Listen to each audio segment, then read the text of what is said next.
So you've heard about cryptocurrency, but how does it actually work? At the heart of every cryptocurrency is something called the blockchain. Think of it like a public digital ledger that records every transaction in real time.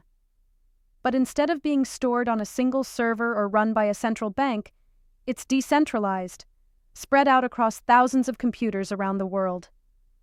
When someone sends cryptocurrency like Bitcoin, their transaction gets bundled with others into a block.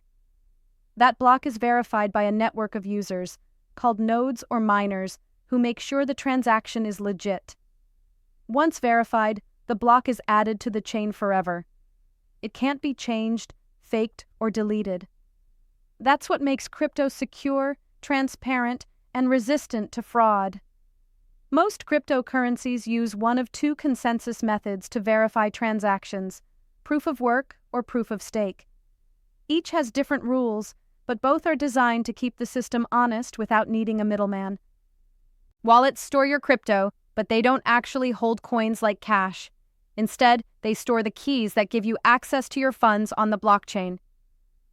Exchanges let you buy, sell, or swap crypto for other coins or fiat currencies.